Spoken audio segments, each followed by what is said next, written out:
We'll hear argument next in Case 18-1150, Georgia versus publicresource.org, Inc. Mr. Johnson. Mr. Chief Justice, and may it please the Court. The 11th Circuit held that annotations to Georgia's official code are categorically ineligible for copyright protection. That holding conflicts with a straightforward application of the Copyright Act's text in this Court's precedents, starting with the statute. Sections 101 and 103 of the Act expressly provide that annotations are copyrightable derivative works. Nothing in the Act supports stripping Georgia's annotations of copyright protection merely because they were prepared by a contractor on behalf of a state agency.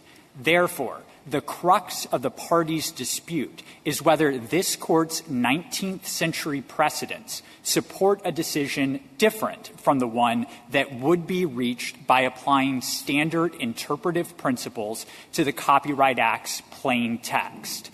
They do not. In fact, those decisions strongly favor Georgia. Together, they hold that while judicial opinions are not copyrightable, annotations added to opinions by a court's official reporter are copyrightable works of authorship. Similarly, while statutory text is not copyrightable, annotated research references are eligible for copyright protection, even if they appear in an official codebook like the OCGA. As a diverse coalition of states has explained, affirming the decision below would scuttle numerous states' regimes for publishing annotated official codes. Absent direction from Congress, this Court should not extend a judge-made doctrine to override the systems established by numerous states' democratically elected governments. I invite questions. But as a diverse so PRO's case rests heavily on an expansive interpretation of just a few sentences of this Court's 1888 Banks decision. But the Banks case really just explained its rationale in a single sentence. And that sentence says that the whole work done by the judges constitutes the authentic exposition and interpretation of the law, which is binding on every citizen and is thus free for publication to all. So we read that sentence as establishing the principle that a work is not copyrightable if it is of a type that can serve as a vehicle for establishing binding law. What do you understand the significance to be of the fact that these annotations, the references, are official? Does that give them more weight when they're cited to the Court? No, and I think that the thing that's official is the code. So it's the official Code of Georgia. Well, whatever the additional material is included in. It does appear in the same publication. That's correct. And I don't think that that makes a difference for purposes of copyright under this Court's precedent. And I think that that's clear from Wheaton and Callahan. So in both of those cases, the Court said that a court-appointed official reporter could hold copyright in annotations that appeared in the reporter volumes. So this case is really just the legislative analog of Callahan. In Callahan, the Court held that the official reporter could hold copyright in things like headnotes at the top of a decision. And if you look at the judicial decision summaries in the OCGA, they are materially indistinguishable from those headnotes. But why isn't the legislature like the judge? Did the judge put his imprimatur on the annotations not copyrightable of the syllabus? And here it's the state legislature. Why do you treat the judge and the state legislature differently?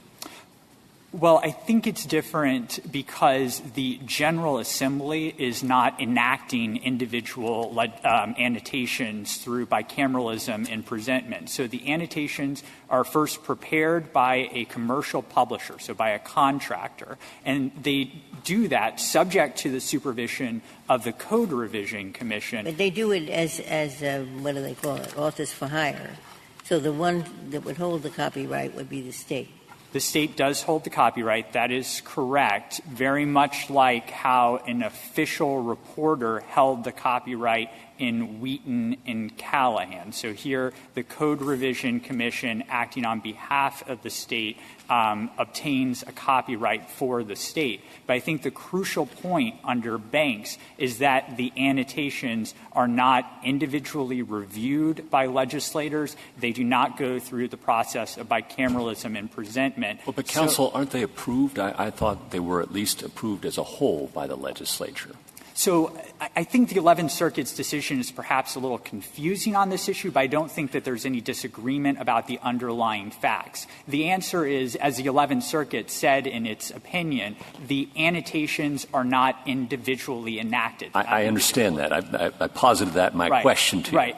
Aren't they approved as a whole by the legislature? So what the legislature does every year is passes a Revisor Act, and the Revisor Act reenacts the code, including OCGA 111, which calls for the statutory text to be merged with the annotations. Okay. All right. So if that's the case, and you include the word official on it, presumably you're doing that to create some value for the reporter. Why would we allow the official law enacted by a legislature, equivalent of being approved by the judge in annotations, as Justice Ginsburg indicated, why would we allow the official law to be hidden behind a paywall? So I don't think that adopting our position would cause the official law to be hidden behind a paywall. First, the law is available on Lexis's website. And also PRO is free but not the official annotations that the legislature has in some fashion or another given its official approval to. The annotations are not the law, so the law is not behind a paywall. Also, the annotations are available. Well, you're not arguing that it's purely — I thought you had disavowed the argument that it's only things that bind for which copyright's unavailable. So our position is that if a work is of a type that as a class can serve as a vehicle for establishing binding law, like judicial opinions. And aren't annotations in that category, aren't they frequently used by state courts as indications of the legislature's intentions? No, not the type of annotations that we're talking about here. We're talking about traditional annotations that are research references or finding aids. There are things like, to give an example, from JA 699, one of the annotations that we're claiming copyright in says, for a survey article on trial practice and procedure, see a particular So you're disavowing that they're ever used by state courts as indications of legislative intent? That never happens. That's the representation you're making to this court? Yeah, the annotations would never be used as an indication of legislative intent like you would cite a legislative history material. Why does does that apply to all of the annotations in the official code? Does it apply to annotations made by the Georgia Bar? So it applies to all the annotations we're claiming copyright in. The Georgia Bar, I think of those as comments, not necessarily annotations. They're provided by the Georgia Bar Committee to the Code Revision Commission. The Bar Committees ask that they be included in the code, and often the people who write them are involved in actually drafting the statutes. Georgia courts do cite those comments, but we are not claiming copyright in those annotations.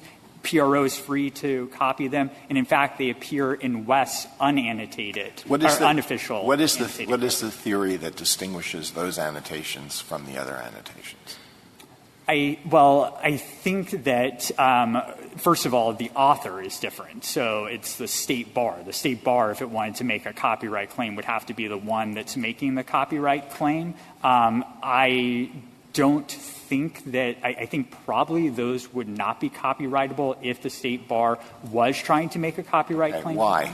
I think there could be maybe a debate or dispute about this, but I think that they probably would not be copyrightable because they are offered for the purpose of providing a gloss on the text, the drafter's intent for the statutory text in some cases, and courts in Georgia have treated them as such. Why would the Georgia bar have particular insight into the intent of the legislature in enacting a provision of law?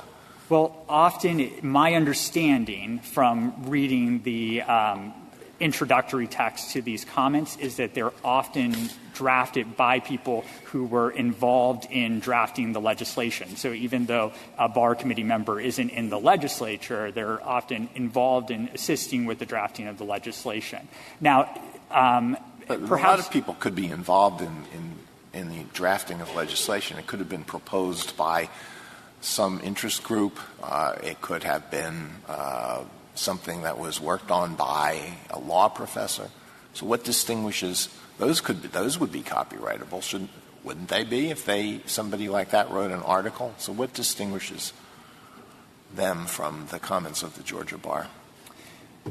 So I think it's perhaps different because the Georgia bar has specifically asked for these comments to be included in the OCGA, and Georgia courts have treated them as having some authoritative weight. So I think that that's what makes it different. But I want to stress that the comments are not at issue in this case. So I'm just trying to give my best views about whether those are copyrightable or not. I didn't actually, in reading this brief, understand that. I'm not sure the court below did, because they relied on the comments as one of the reasons for why this was attributable to the state, for the very reasons you're giving, that the state asked for them, that the state commission who prepares them is involved generally in the drafting of the law. And so I don't think they separated out that the only thing you were seeking copyright protection for is the research comments and the tell me exactly which part of the annotations you're seeking. It's the materials listed at JA 496 to 497, and I can march through those. No, that's helpful, all right. But I do have a question. If I read Wheaton says anything prepared by the judge can't be copyrighted. That includes headnotes, which are comparable, I think, to summaries that might be included in these annotations because it's prepared by the judge. It remands to see if Wheaton was not an independent contractor and was an independent contractor and actually sought the copyright. Banks says if you are a separate entity, you can do this. But this is a work for hire. And I go back to what Justice Gorsuch was asking you. The state is the one who's requiring this to be done. It reviews it. It approves it. It is setting it out there as a merged document with the actual laws. It may have merger doesn't mean it's actual law, but neither are headnotes actual law. Dicta is not actual law.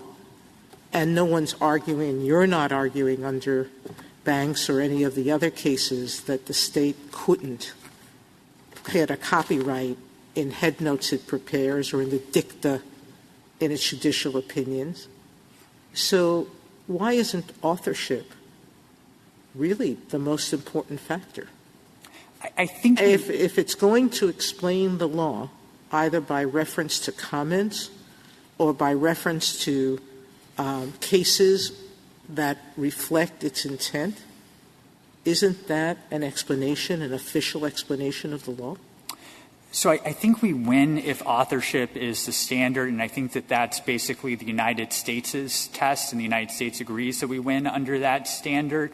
And on the question of what are No, it doesn't, because it sort of limits it. It thinks that it's not official in some sort of unofficial way, even though it's approved by the legislature, it's merged, by its very terms. It's a contract for hire, which means you treat it like an employee. If a law clerk prepares my head notes or my summaries, I don't think I can get he or she can get a copyright in it. I don't think I can get a copyright in it, even as a work for hire. Well, I think that the answer can't be that the fact that this is an official document makes a difference for copyright purposes under Wheaton and Callahan. Again, those were official reporters. And if the officialness of the document renders it uncopyrightable, then all state government documents in some way are official. They come from the state government. But the one thing that we know is that Congress made the policy determination to allow state governments to have copyright. And it's important to emphasize that Congress did this with a 1959 study and 1961 report in front of it saying that annotations by state government employees are copyrightable under Mr. Johnson, current law. Why does Georgia have an official annotated code? Like, why not just an official code? I think it's for the benefit of readers so that those finding aids are present. And I think the reason why they made it official is because they wanted to have an annotated version subject to a price cap so that it would be available to people at a relatively low price. Probably governmental. Look, I thought this isn't that difficult. If a judge does something in his judicial capacity, it is not copyrightable. If a legislator does something, or a group of legislators, in their legislative capacity, it is not copyrightable. Well, who cares who the author is? There are public policy reasons that have existed forever in the law that you make those two things not copyrightable. The executive is harder to separate out, but you could do it. Now, that, I think, is basically the SG's position. If it's not in their official capacity, if it's simply a summary or it's a comment upon something done in an official capacity, it is copyrightable, even though it be done by a sworn public servant. All right? There we are. I think that's roughly the SG's position. When I read that, it seemed pretty sensible to me and consistent with the precedents. That you have a somewhat different position. So I guess my question is their position, at least if I understand it, acceptable to you? The SG's position is acceptable to us, and we win under that standard. Perhaps it would be helpful for me to explain quickly why we do win under that standard. So the Lexis and the Code Revision Commission are not acting in a lawmaking capacity when making these annotations. Thank you, counsel.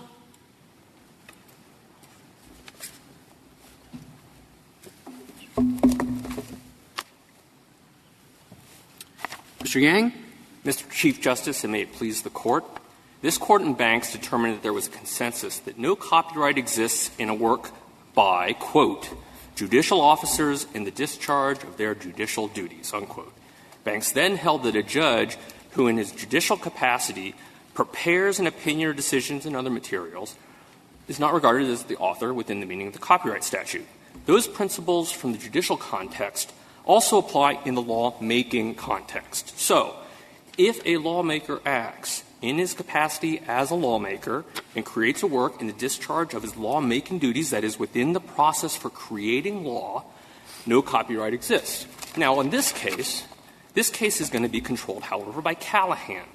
Callahan upheld a copyright in annotations to judicial decisions by an official court reporter, a salaried public officer of the court who was appointed and removable by the court. Such annotations are written after the fact as an attempt to accurately describe or provide context for the underlying source.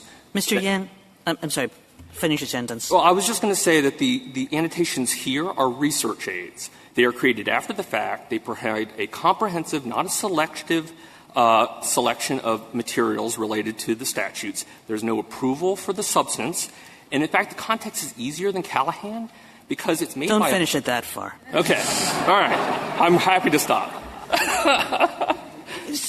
I'm glad I asked you to finish it because you stress that the Commission doesn't do anything with respect to these annotations.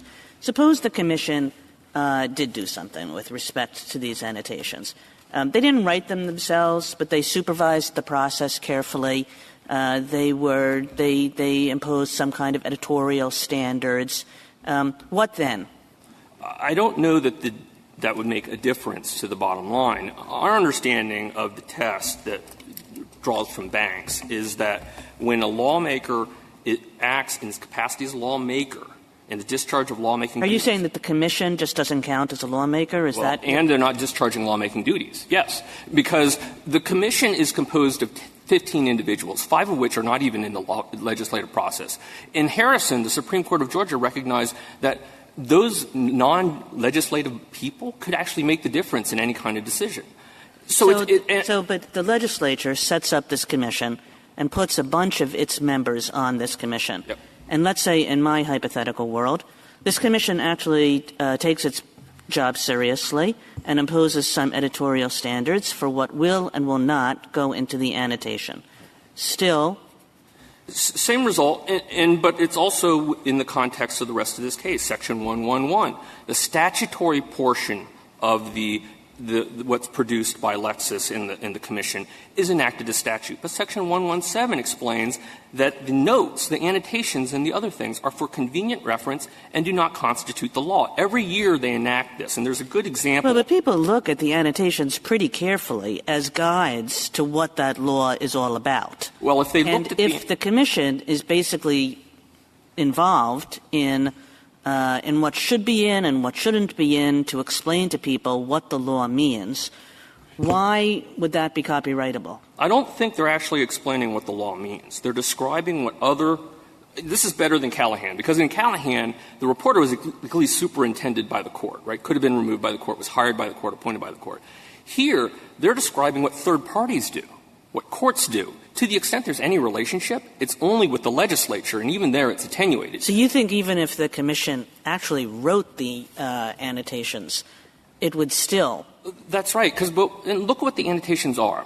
Under this contract, they are intended to be comprehensive. They don't say this is a good opinion, this is right, this is wrong. They just want to cover the waterfront, right or wrong, accurately describe the judicial sources that are out there, the Attorney General's opinions, law reviews, other types of secondary ALRs, these types of things. Would it make a difference if instead of the commission it were done by the legislature itself? I think that would be a little more But all they do is describe what judges do. After the fact. Oh, no, I think that would be the same. Okay. I think you would. Let's say it was adopted by the legislature, too. And let's say we put the word official on it, for whatever good that does, market power-wise. Then what? Well, if it's done as it is done here, which I think if you look, for instance, in the Respondent's brief at pages 2A and 3A, it's prepared. It says the official code is prepared by the Commission, Legislative Council, and Lexis. And then the next page over, it says the statutory portion is a true and correct copy, certified. What's official, what's certified is correct, is the text of the statute. All right, but nice evasion, but if we could just answer the question, I'd be grateful. Let's say the legislature itself does the reviewing of all of the judicial opinions, and then it collects the ones, and then it enacts it and calls it official or not official. You choose. I don't care. Is that copyrightable? Yes, if they're doing it in the same way, which is because it's not its legislative capacity, right? I mean, that's what it comes down to. It's not its legislative capacity. It's in some other abstract capacity in which a legislature can act. That is our understanding as drawn from the answer is no. Then the answer is no to his question. Because the whole point, I thought, is that you go very abstractly. Minnell explains it. I do, says the bride. You can't copyright that. It's being used as a performative. It's not an expression. Now, take that idea and bring it down to the legislature and making laws. Where you have some words on pieces of paper and they are performing a function that is a legislative function or a judicial function, no. It's not solely an expression. It's performing a function, and we don't allow it because to let a monopolist get a hold of that is dangerous. Well, I don't and that's what I thought that the argument was as I got I'm not sure there's any disagreement. What I intended to say was that the annotations would be copyrightable. The statute would not. If it is a description of what other parties are doing, there's no particular... I'm sorry, I don't understand. I'm turned between maybe two this will colleagues, clarify. but let me just get to something very simple, okay? Let's assume there are some states that have pro se guidelines. To pro se litigants, this is how you follow the law. Could they copyright those and charge for them and preclude others from copying them and disseminating them? If, for instance, this is like let me draw an example. When the court adopts rules for Federal Rules of Civil Procedure or otherwise, there are often advisory committee notes that explain kind of context. Is that copyrightable? We understand that, no. We understand that to be in the context of the rulemaking proceeding. All right. So why is that different? And I think your brief made it very clear, committee reports, even on failed legislation, wouldn't be copyrightable. Materials prepared for that process are not copyrightable unless the state didn't require them or create them. So why is it that an official guide to an official code where the annotations merge with that code that are prepared by the state, why aren't those copyrightable? Why aren't they like? There's a few things that are, I think, incorrect in the premise. One, if you look at Callahan, you had annotations by the official court reporter, superintended by the court, combined in a single volume, still copyrightable. So the fact that they're together, not relevant. Second, when we're talking about annotations here, we're talking about a description of Case 1. Case 1 says the statute means X. Case 2 means the statute means Y. They reproduce both of them. They're not saying that one is right or wrong. Suppose the commission, when it supervised, part of its supervision, it looked over the annotations, and it picked out a few that it thought were egregiously wrong in terms of interpreting the law. Would that make a difference? I think it would start to be a little harder. It starts to sound a lot more like post-enactment legislative history if it were done by the legislature. A little bit harder, but that's still copyrightable if the commission is saying, no, that's an incorrect interpretation of law? We'll take out that annotation? I think because the commission is, again, making an observation with respect to what these other parties do. They don't have any particular expertise. It's not the legislature itself doing this. Okay, now I'm going to go back to Justice Gorsuch. How about the legislature? Well, if the legislature did that, I think there would be a question whether that is part of the legislative process. Isn't that banks? I mean, isn't that potentially, Justice Gorsuch's hypothetical, the distinction between Banks and Callahan or not? Well, I think Banks... In other words, can't you give up that hypothetical and still win? I think we could give it up, but let me take a step back and say we can start looking to the fringes of this case, but when we look at the core of what this is about and the way that this has arisen, this test that we think flows from Banks and Callahan is one that it takes care of the real-world consequences here. Thank you, counsel.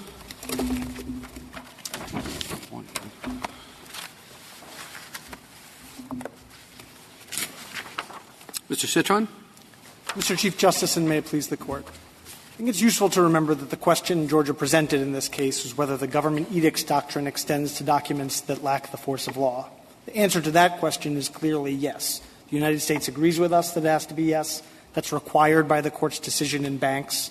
And it seems necessary unless legislative history, agency guidance documents, unpublished judicial decisions are going to be subject to copyright. Now, Georgia hasn't proposed an alternative test, but we've proposed a test that we've drawn from the language in this Court's decisions, particularly Wheaton as it was understood by Justice Story and Callahan, which adopted that understanding. And it asks two straightforward questions. Is this a legal work, and is it published under the authority of the state? If it is, then it can't be copyrighted. And that makes sense because states don't publish authentic state legal works for the purposes of making money or maximizing profit. They publish them so that people will understand their legal obligations. And so you do not need the copyright incentive to ensure that these works get made. Why is it different if the state, or is it? The state hires an official historian. The historian's job is to write the history of the state of Georgia. After a committee reads it and says yes, and they stamp it official, they have a copyright contract, so the state gets the copyright. Is it copyrightable? I think that is copyrightable because why is that copyrightable, and yet a comment made by the professor's cousin, who happens to teach in law school, is not copyrightable? The comment being on the state of the law, the comment being a summary of the cases, the comment being the 6 things listed on page, whatever it was, page 497, the 7 things there. Well, how is that different? I guess I want to answer both parts of the question, but I'm going to take the second part first. I don't think a law professor is speaking in the voice of the state, or that something a law professor publishes is published under the authority of the state. So that would be copyrightable under our test. And nor do I think that an official state history is a legal work, and so that wouldn't be captured by our test either. And there is a difference, because when the state speaks, when you speak in the state's voice with respect to a legal work, you're asserting a kind of authority that has value that it doesn't have when the state publishes its poetry. I understand, Mr. Citron, that the SG is essentially saying, well, for these annotations, the state is not telling you what it thinks about the law. The state is doing no more and no less than what Westlaw does.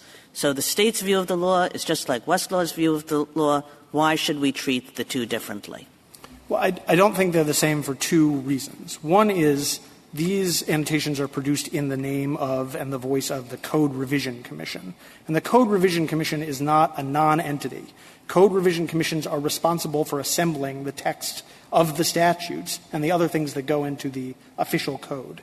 And look, in the United States context, 27 of the titles of the United States Code are simply the product of a Code Revision Commission. They aren't enacted as texts. So these Code Revision Commissions, they do exercise a legislative function. They assemble the text of the statute. How's that different from the court reporter? Because the court reporter isn't responsible for the text of the opinions at all, right? They're not allowed to move around the text and say, well, this would be clearer. They're responsible for the text of what they produce as the summary. What they add, they are responsible for, but the court is not responsible for it, and that's the big difference. Being the official reporter doesn't prevent you from adding whatever you want to the report. If Henry Wheaton had added things the court didn't like to the 1815 term report, they're not required to pay him for the 1816 term, but they can't pull the 1815 term report off the shelves. It's up to him what goes in that book. That's the complete opposite of what happens with Lexis and the OCGA. Lexis can't add one thing to the OCGA outside the state's authority. The hypothetical facts you pose, those are the actual facts of this case. The undisputed material facts are that all the materials in the OCGA are finalized under the direct supervision of the Code Revision Commission. What's the difference between the commission and the reporter? I'm sorry. The difference between the commission and the reporter. The court reporter. The commission. In other words, how do you deal with Callahan and Wheaton, I guess, and how, if we're going to bring in the Sixth Circuit decision yes, now? I think the difference is that the classic judicial reporter, particularly in the 19th century, which is what we should try to keep in mind, spoke in their own voice when they added materials to the court's opinion. The Code Revision Commission does not speak in its own voice. It's not like Westlaw, something you read on the Internet. It's speaking in the state's voice when it puts the annotations in. The annotations may not be very valuable. They might not be worth a lot in court, just like legislative history in front of many judges is not worth a lot in court. But it's still an authentic state legal document. It still comes through in the voice of the state. Does this amount to anything other than the label that's put on this volume? Suppose they made it clear in labeling the volume that the law itself is the official. The code itself is the official law of the state of Georgia. All of the rest is not official. Would that take care of the problem? I don't think it would take care of the problem in the following sense. If the state is the one that actually puts together the annotations, and it's known that these are the state's annotations, labeling part of it official and part of it unofficial is not going to do the trick. But that does go a long way. I think our main objection is when you confer officiality on these documents and you speak in the state's voice, that's the thing you can't copyright.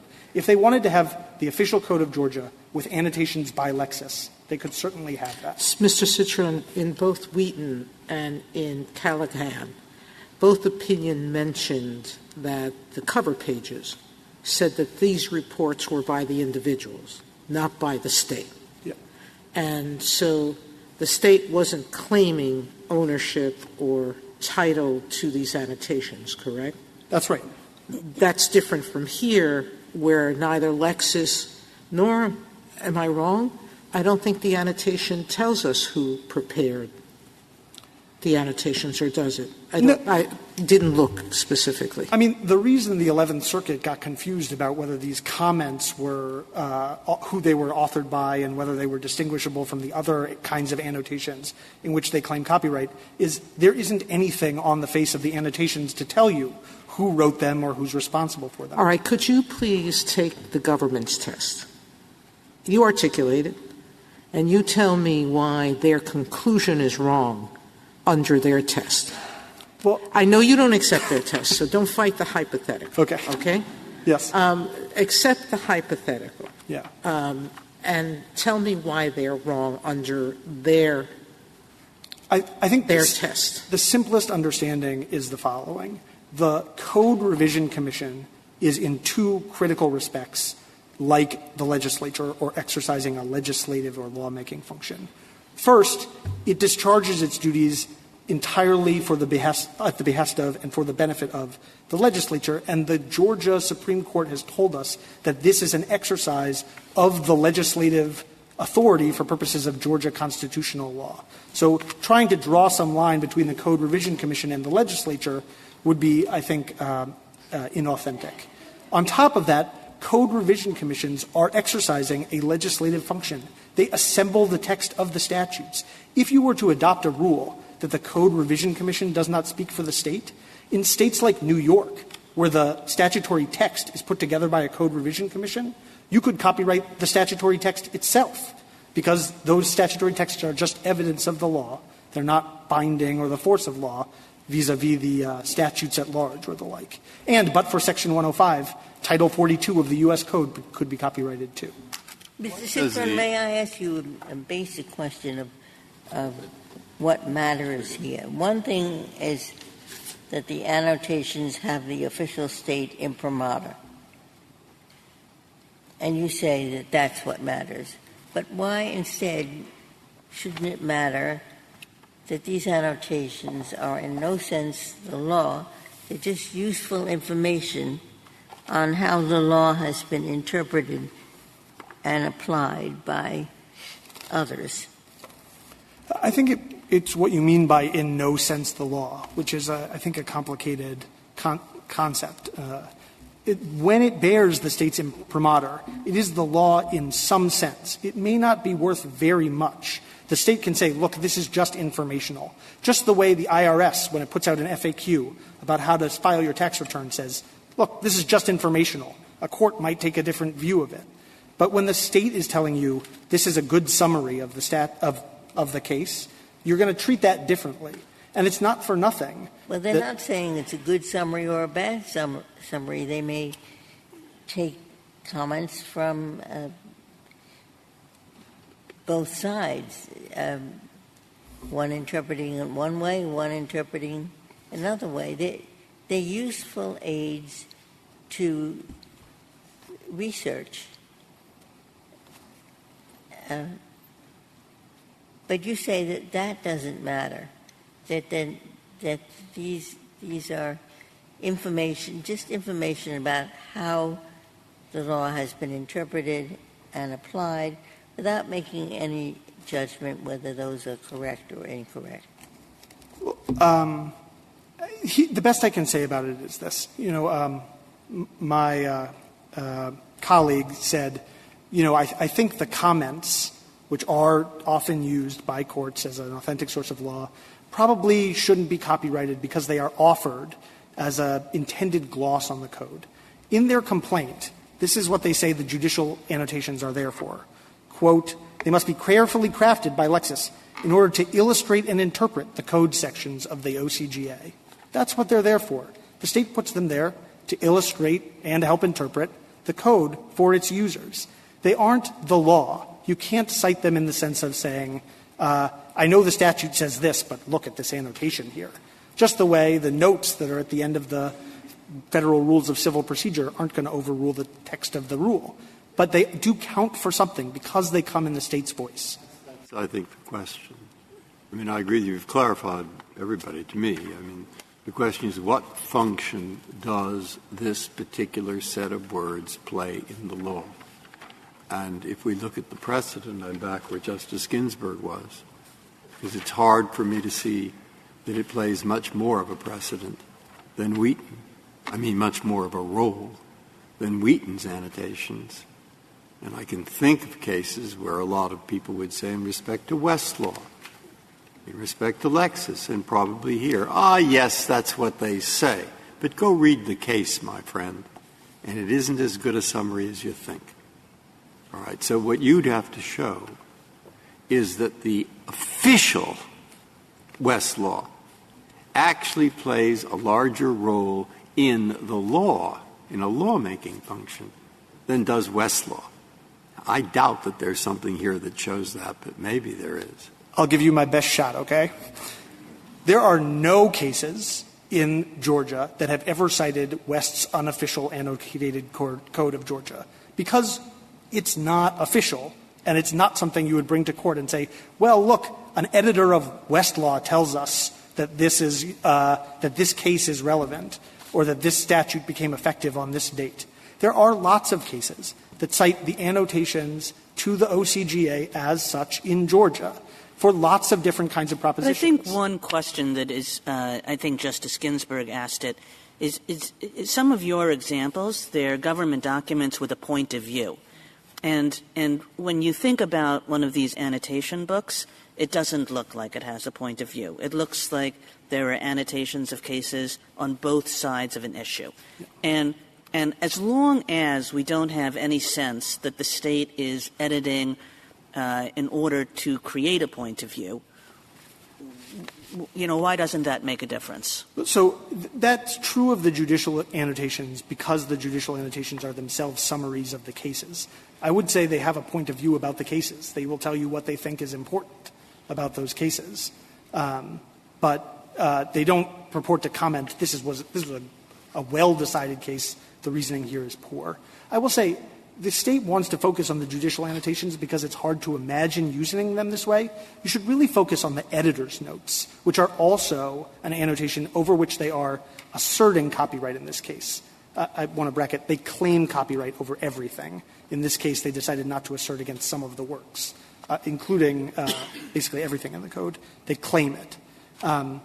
But the editor's notes, the editor's notes are notes that appear in the OCGA that describe things like when this code provision becomes effective, whether it was the product of a veto, override, or how it was enacted.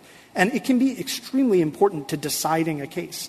So one of the cases that we point to where an editor's note was cited is cited for the proposition that the state changed the rule for when a breathalyzer test was admissible.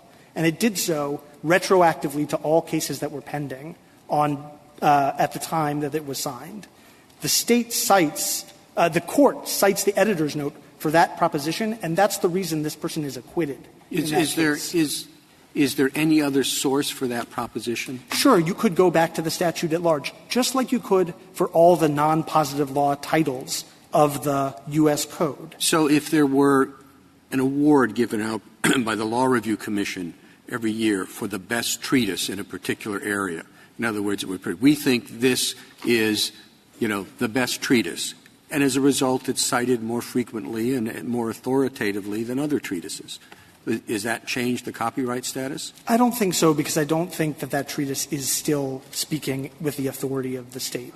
They can say, this is a good treatise, in general you should look at it, but none of the propositions there have been adopted, and the treatise author certainly doesn't write with authority. Miller. The fact that the courts are going to cite that treatise, and with some probably more frequency than others. So the fact that you have this editor's note that tells you it's retroactive, that's not what makes it retroactive. The fact is there's something else that that editor is looking at, and that is the official source that makes it retroactive. The fact that they cite the particular notes for ease of reference or because that editor has developed a reputation as being particularly good, seems to me doesn't transform the nature of those notes. No, I will admit to you at the end of the day that the statute at large is going to control over the editor's note. The editor's note doesn't have the force of law as such. But that can't be the rule. It would be wildly under-inclusive to exclude all the things that aren't the best authority at the end of the day. Like I said, all the non-positive law titles of the U.S. Code are like that. They are only prima facie evidence of the law, and you have to point back to the statute at large if there's a dispute to say what the law is. But if that's the rule, like I said, the actual statutory text in the official codes of most of the states can now be copyrighted, because that's what code revision commissions do. They put out these non-positive law titles that are prima facie evidence of the law. They still have a legal effect. They just aren't the controlling authority. There's a lot of – go ahead. You gave us a two-part test. The first part is whether it's a legal work. What does that mean? It's just a work. Legal work is going to do one of two things. It's going to purport to state what the law is or interpret it, or it's going to be a part of the process of making it. And it's not intended to be, a complicated doctrine. I think it's pretty easy to look at a work and determine whether it's a legal work or not. There's a lot of debate about what the precedents mean here. Should we interpret them in the direction of the text of the Copyright Act, which clearly says states can get copyright protection for annotations? I mean, states can get copyright protection for annotations only insofar as they meet the authorship requirement of the Act. The authorship requirement was given a gloss in Banks. Banks says it got that gloss in Wheaton under the Marshall Court, and Congress has not seen fit to change it. What about Howe? Do you accept Howe as correctly decided, the Sixth Circuit decision by Justice Harlan? Yeah, we accept Howe as correctly decided, and we think it's a good case for us. Explain that. Okay. It doesn't seem that way to me. But I'll give it my best shot. So it's really important to focus on the order of operations in Howell and how it's different from what happens here. So in Howell compiles, acting on his own, a compilation of the Michigan statutes together with his own annotations. After he does that, Michigan passes a statute authenticating just the statutory portion of his work. And it says you can treat that statutory portion as though it were published under the authority of the state. And that causes Justice Harlan to write an opinion that says, even though Howell did that work on his own, you can cut and paste that text directly out of his book in order to republish a compilation of the laws, because no one can own the laws. The other stuff, which Howell had produced first on his own and the state had never authenticated, remained Howell's property. The exact opposite happens with the OCGA. Lexis produces the annotation for and at the commission of a state commission. The state commission exercises supervisory authority over what those annotations say. The legislature then requires that those annotations be merged into the official state document, and then the whole document is published under the authority of the state of Georgia. If that's what had happened in Howell, I don't think you could copyright the annotations. The merger can't make the difference, though, right? No, I think the merger does make a difference, because that is the legislature deciding that these annotations will be part of the code and then publishing that code under the state's authority. It could do the opposite. It could say, we are only if it had the authentication that's in the addendum saying the statutory text is authentic, you can treat it as good for site checking, that's fine. That's not making the whole volume official. The problem is publishing the whole volume under the authority of the state, including the annotations, and then saying, well, actually, these annotations aren't special. They're not distinguishable from what Westlaw does or anyone else. But if you cited the annotations as binding law, that would be wrong. Well, two things about that. One is — Or even instructive. It would be wrong. I don't think that's right. If you cited the judicial annotation in court, you said, I found this in the OCGA, and I haven't checked the case, but this is what the case says according to the OCGA. I'm not sure if the court would treat that as incorrect.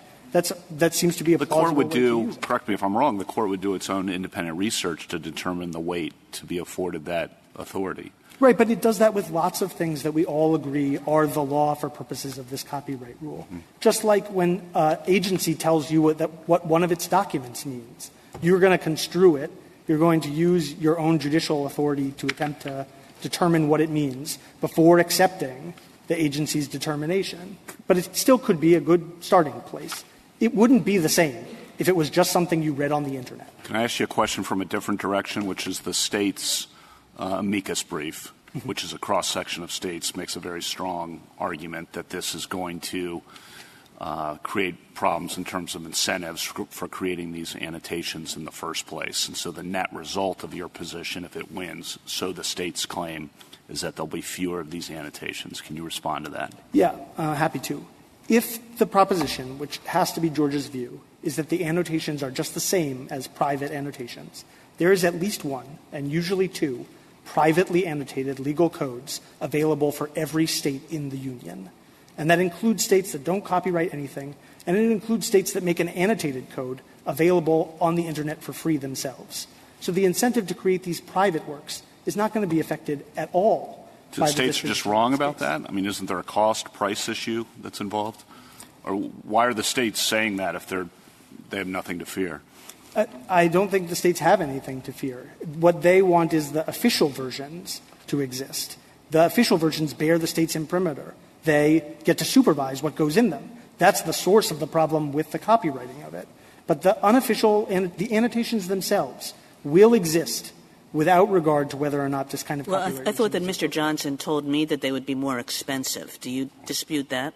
I do dispute that in two respects. One is the actual useful versions of these codes are already plenty expensive. There's a lot of discussion of the cost for printed volume, but online access, which is what really most practitioners need to use, most people want to use, it's much more expensive than the $400. But even accepting that the price is lower, I think that favors us, because what's going on there is an exchange of you're going to accept a price cap in exchange for the right to publish this officially, not for publishing the annotations. Because Westlaw makes the annotations and is allowed to charge 6 times as much.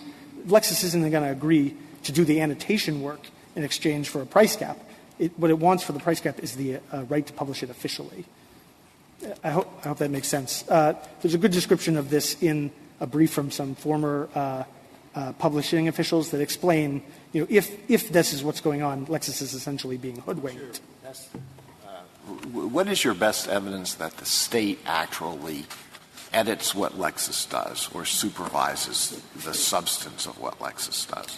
Well, so there's a couple of things in the publication manual that set forth how Lexis is supposed to communicate with the state, and it requires sending them memos with bracketing around what the new material is, Xeroxing the pages on which any ALR notes or opinions of the Attorney General might be deleted and pointing them out for state approval. The publication manual also highlights situations in which the state is likely to tell them what kind of editor's note to create surrounding complicated amendments or the like. So the Commission is involved, but we don't have, because the case was decided on summary judgment, we just don't have a record of how often the Commission actually I just thought of it possible. This has shed a lot of light in a number of areas. One of those areas is only applicable to some judges. Some judges do look at legislative history. So for those who do look at legislative history, a committee report has significance. All right? Now, take the same words and imagine that a senator, long afterwards, came into court and testified, that's what we meant. Would we give that senator weight? No. Mm-hmm. Or suppose that the committee met after it was passed. That's called post-enactment legislative history. Does that have some weight? Usually very little. And that's because that isn't normally their job. That isn't normally part of the lawmaking process. Thinking of that analogy, it seems to me that your case lies somewhere between the official post-enactment legislative history and over here the senator walking into the courtroom and just saying that's what I meant. Now, is that fair? Because I don't think you like me thinking that way. Oh, I'm comfortable with you thinking that way. And I think that that's one of the main points I've been trying to make here. There is a difference between being worth very little, but nonetheless being official, authentic state legal resource, and being worth nothing because you're not an authentic state legal resource. It's not even the senator walking in and testifying, right? What we need to compare this to is somebody from the New York Times walking in and testifying that this is what people had in mind when they enacted the statute. That's not good for anything because it's not a state legal resource. It doesn't speak in the voice of the state. And you can disagree about how much weight to give something that is nonetheless an authentic state legal resource. But that's the thing that makes the difference. And that, again, is the difference between these cases and Howell and Wheaton. Howell and Wheaton were allowed to add whatever they wanted. Presumably a certified copy of the committee report would not be post hoc. I think the point I was trying to make is post hoc or not might affect how much weight you want to give it. But the fact that it's a certified committee report is the thing that really makes the difference. Now, I understand Justice Ginsburg's question, because I do think the comments troubled me, taking the government and petitioner's side. The editorial notes trouble me, but most of the references in the notes are just to judicial decisions and or general research matters. If it were limited just to that, why can't the state? I'll just give I'll try to give you the best example we could find. In one of the state cases that cites a judicial annotation, what happened was a lawyer from Florida didn't file a response to a motion for summary judgment because he looked up the statute, and the statute says there's going to be a hearing in 30 days. You can file something up until the hearing. Turns out that there's a rule that says, no, you have to file a response, or else it might be deemed forfeited. And the court is deciding whether his failure to file a response is excusable neglect. And the court says, well, if you look at the annotations to this statute, it discloses the existence of Rule 6.3, which is not inconsistent with the statute. And this is what happens when you have a state legal manual, like the OCGA, that has official annotations in it. Courts will find ways, and regular people will find ways, to attribute importance to things that are difficult to use for judicial purposes, but sometimes will. And the reason they do that is because this is a legal work that speaks in the voice of the state and not just the bare work of someone who happens to be a legal editor at Westlaw or something like that. That would be a mistake, right? I mean, it would be a mistake to attribute this significance to it. I don't know if it would be a mistake or not. Under state law, it would be a mistake. I mean, what they did was attribute significance to the fact that you could find it there in the manual when they were trying to figure out But under state law, that's wrong. Well, no, the state law would say that it would be wrong in construing the meaning of that statute, but it isn't necessarily wrong for figuring out what's excusable neglect, right? Whether it's good lawyering or bad lawyering, not to look at the annotations in the OCGA isn't governed by the statute. The statute doesn't say – Section 111 doesn't say anything about that. Well, but it would also be pertinent to the question of excusable neglect to look at what, all the treatises said. I mean, if I'm writing an opinion about whether the lawyer should have known that, I would say all the treatises about Georgia law, highlight the fact that you've got to file a response. I think you and I may have different instincts about that. I think it'd be more appropriate for a judge to say, well, look, in the official state legal code, there are annotations that point to the rule that you neglected. I think that's more persuasive. That's different than saying, well, if you happen to look at the unofficial codification that Westlaw does, there's an indication that that rule exists. That's the difference. Thank you, counsel. 3 minutes, Mr. Johnson. I want to start briefly by talking about the different portions of the OCGA, things like editor's notes. We talk in our brief about why the editor's note should be copyrightable, why the Dominique case that my friend on the other side just was describing doesn't undermine our copyright claim. But I think the crucial point on this is that PRO copied the entirety of the OCGA, including the judicial decision summaries that I think are clearly copyrightable under Wheaton and Callahan. So PRO has to run the table on all portions of the OCGA to get an affirmance here, and I just don't think that they can.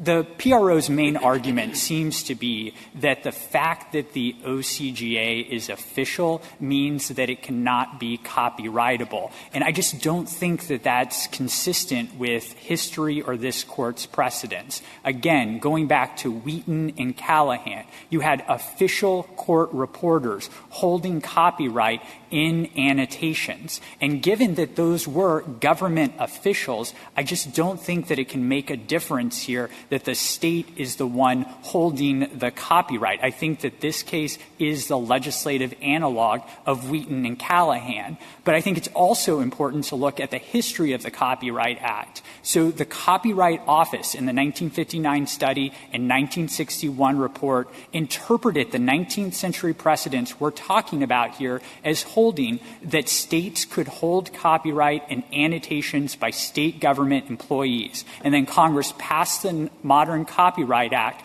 without in any way overriding that understanding or expanding the government edicts doctrine. Under that understanding, we win here.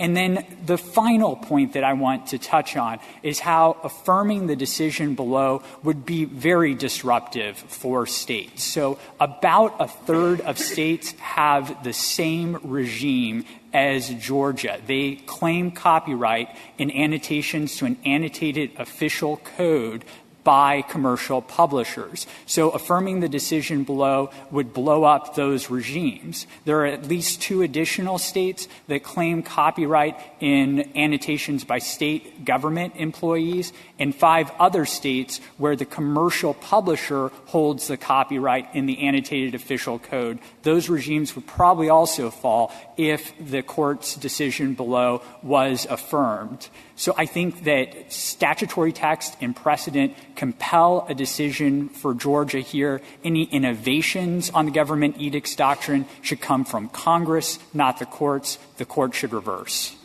Thank you, counsel. The case is submitted.